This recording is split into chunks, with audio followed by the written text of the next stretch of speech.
México subordinado. La subordinación en la etapa neoliberal. Décima parte. Polvos de aquel lodazal convertidos en pantano. Sección 7. Esta es una obra del maestro Héctor Alejandro Mora Gallardo. No puede haber libertad sin libre comercio. Glorificación del supermercado que suplanta y desplaza a los mercados, conculcando la auténtica libertad canjeada por el predominio del propietario de lo que se hace y de quien lo vende al mayoreo.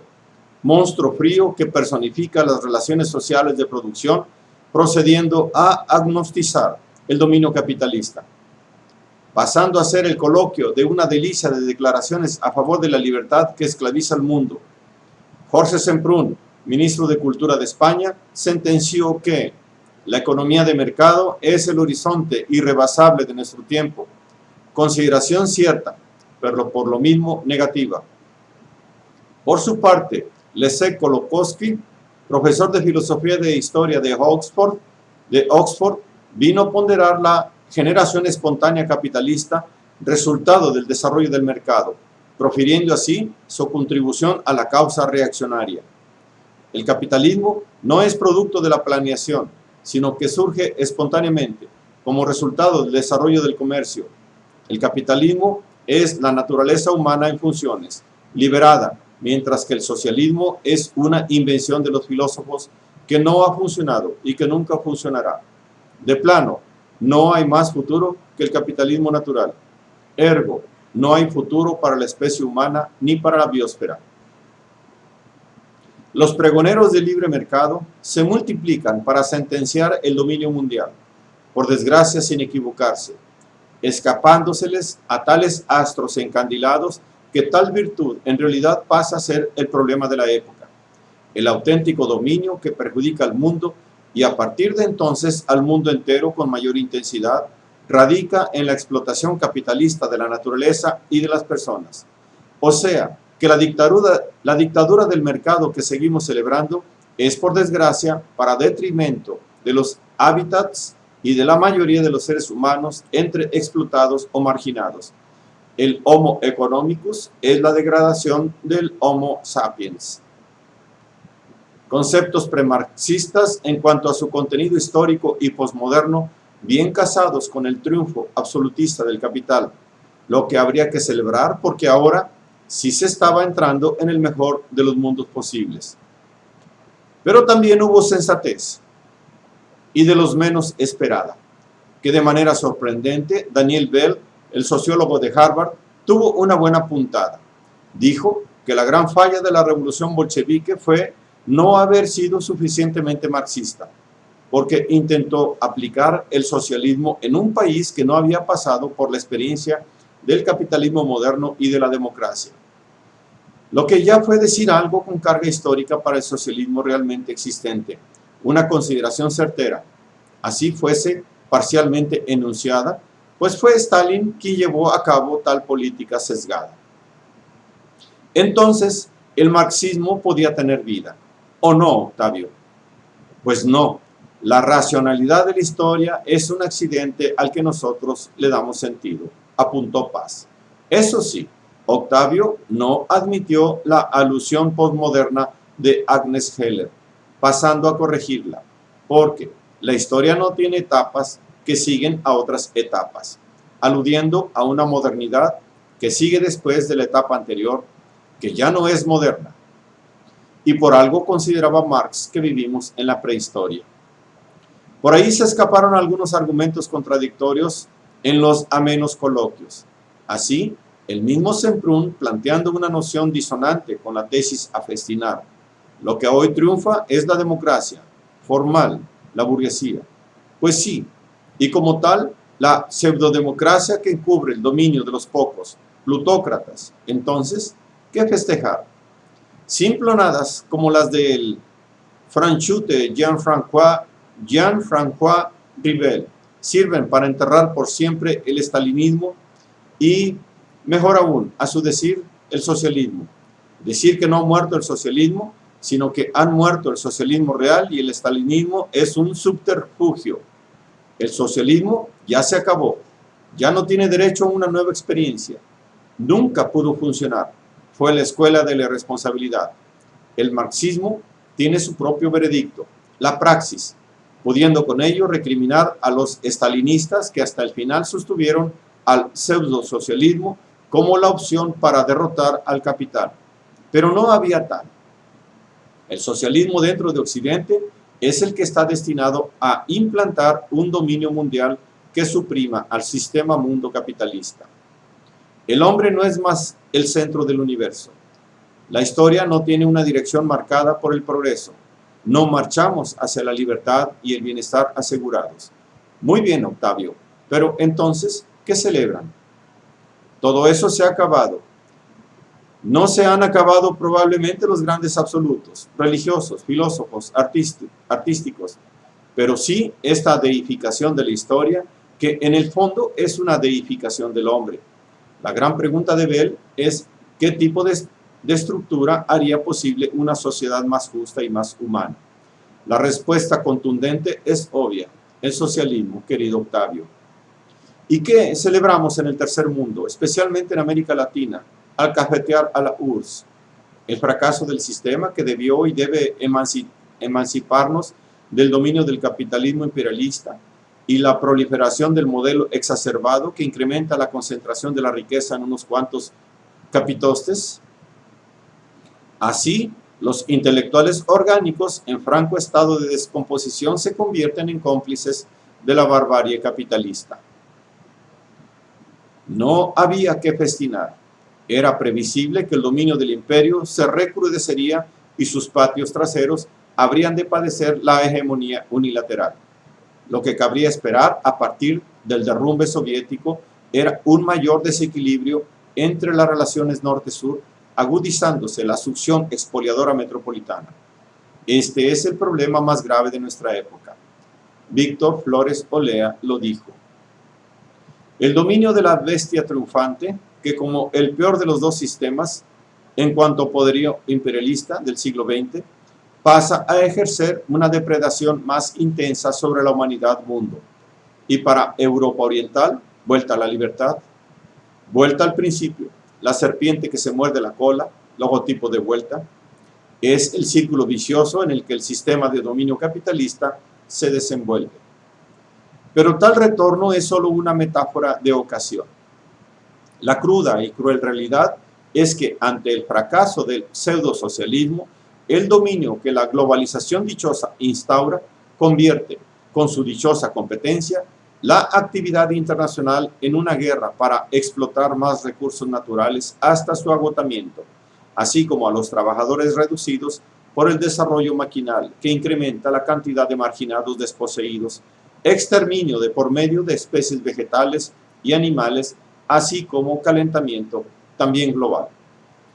Pero este problema crítico del desarrollo se les escapó y se les sigue escapando a los ilustres encandilados en su condición de ser muy buenos mercenarios y sobre todo de ideólogos del capital que están por encubrir el dominio capitalista y sus consecuencias, no considerando o admitiendo la responsabilidad que tiene el capitalista en la afectación contemporánea, semejantes a los ecologistas verde dólar que se quejan del deterioro ambiental, pero no mencionan al causante, procurando combatirlo con agravantes. Por ejemplo, una nueva revolución verde en África, que a lo más que alcanzan los críticos light a reconocer el cambio climático, justificando la nueva agroindustria para asegurar, según ellos, los cultivos en condiciones extremas. Pero, con el salinato, la sociedad abierta de Karl Popper daba paso a la modernidad inconclusa de Habermas, incluyendo en sus beneficios al tercer mundo, significando que le daban la razón a los economistas burgueses que desde los años 30 maravillosos pronosticaban que el capitalismo superaba sus contradicciones y que la distribución de la riqueza se equilibraría en el mundo entero, acorde con las prolíficas estadísticas de la curva de Kuznets. Capitalismo humano con un mercado corregido, que también los liberaloides tienen sus delirios utópicos. Concluyendo la mesa, Octavio Paz sentenció: se ha hablado de libertad, se ha hablado de fraternidad. Después de todo, parece que la libertad tiene un límite y ese límite es la fraternidad. También la igualdad tiene un límite y es la libertad. Pero estas frases que inventaron en Francia con cierta genialidad, en realidad siguen siendo aplicables a nuestro momento. Yo creo que este primer coloquio termina con una gran interrogación. ¿Qué hacer para que la libertad sea viable? Hacerla efectiva, querido Octavio. Pues el libertinaje del capitalismo debería ser detenido por la fraternidad humana. Pero el caso es de que estamos celebrando el triunfo del capital desaforado. Y si el límite a la igualdad es la libertad, pues en eso consiste el triunfo capitalista. La libertad del enriquecido explotando o marginando a los demás, provocando una mayor desigualdad entre las clases propietarias y los desposeídos. Liberarse del dominio capitalista, solo entonces habrá auténtica libertad y será posible la comunidad social mundial. Octavio Paz siempre presumió de no entrar al servicio del ogro filantrópico, salvo cuando fue embajador en la India, renunciando a tiempo tras de la matanza de Tlatelolco. La distancia con el príncipe es la única garantía de independencia para el escritor, para el periodista, para el intelectual. Pero no dijo, peor cosa es entrar a servir al nuevo ídolo, a los monstruos máquina de la iniciativa privada personificada en la TV comercial. El nuevo ídolo que se insuflaba mayor poder, precisamente ante la caída del escollo hasta entonces medio vigente, incrementando su dominio pernicioso sobre la sociedad, por ser la bestia triunfante, entre dos esferas de control de veas. Terciando por ahí, Carlos Monsiváis se atrevió a aludir algo al respecto que incomodó al poetastro. Tan malos los unos como los otros, los fanáticos de izquierda como los de derecha, dogmáticos por igual. Cabría añadir meretrices intelectuales vendidas al mejor postor y peor impostor. Pero ¿en dónde estamos ubicados y a quién servimos? No se trata de nuestra América, no se trata en nuestra América de criticar a los fanáticos de izquierda, incluso estalinistas, por haber servido al poderoso. Son los dogmáticos de derecha quienes en México lo hacen. Lo valioso es criticar al poder vigente en donde se vive. Monsiváis fue acervo. Los intelectuales dogmáticos situados en el poder renunciaron al conocimiento, mataron la crítica, devastaron la educación, saquearon el poder y creyeron en la economía de mercado con fanatismo estalinista. Paz se sintió aludido y, como siempre, diría la última palabra al fin de la sesión para fustigar a Monsiváis. Si aquí nunca nos reprimió Stalin ni la nomenclatura soviética, no habría que mirar a los ojos y acusar a aquellos que medio se oponían al logro filantrópico, poniéndose al servicio del nuevo ídolo, en transición a hacerse con el poder mayor. Adolfo Sánchez Vázquez estuvo sitiado en las mesas en que participó.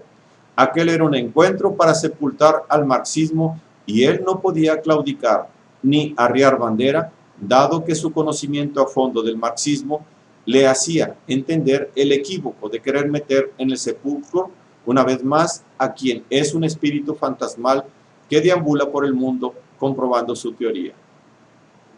Participando en la primera mesa, Sánchez Vázquez insistió: no estamos ante la muerte del socialismo, sino ante la muerte del socialismo real. No queda cancelado el proyecto del socialismo porque la necesidad de ese proyecto está justamente en la naturaleza del capitalismo, régimen de opresión y explotación de individuos y de pueblos, el problema de la avaricia como componente de la naturaleza humana.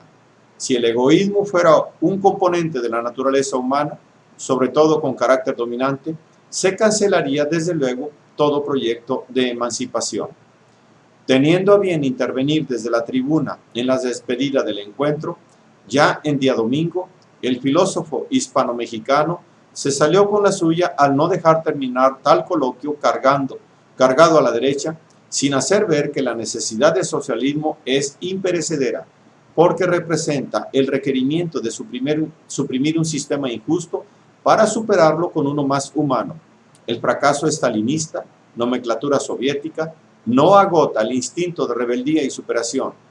Con el fin del socialismo real no implica el fin de la utopía marxista, el fin de un socialismo torcido y el triunfo del mercado a destajo no implica el fin de la lucha por la justicia social y un nuevo orden internacional no basado en la explotación, sino que por el contrario lo hace más imperioso.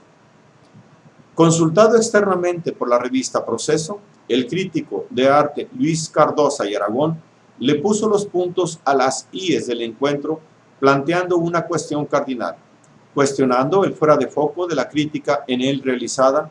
Por el contrario, hizo ver que el término imperialismo no se empleó durante el coloquio, pues obvio que es una palabra concepto fundamental para comprender el problema esencial que afecta al mundo. Acotación oportuna que derrumba las falacias y jolgorios del evento. El imperialismo norteamericano está en su esplendor. Muchos escritores ya no usan el término imperialismo, pero están en todos lados. Como no queriendo, se cuela de improviso el tema que desnuda la farsa del encuentro. Gran verdad que aparece para ubicar en su lugar a los pregoneros de la libertad capitalista. El problema mundial es el capitalismo imperialista. ¿Ejercido por quién?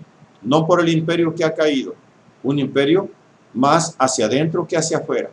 Imperio menor en su afectación mundial, con la excepción de los países de la Europa del Este, sí afectados por la bota soviética, pero nada comparable con la rapiña imperialista de los atlantistas. Es así que afectando a Latinoamérica y extendiéndose durante la Guerra Fría por 3/4 partes del orbe. Verdad evidente eclipsada por el dominio ideológico del capitalista. El mal mayor que ha afectado al tercer mundo es el imperialismo atlantista. La lista de agravios resulta innumerable. Así que más bien, corrige Cardosa y Aragón, el concepto y el análisis del imperialismo sigue siendo indispensable para entender algunos de los grandes problemas de América Latina, tal y como el transcurso de los años recientes lo pasan a reconfirmar. En realidad, es el problema cardinal a resolver.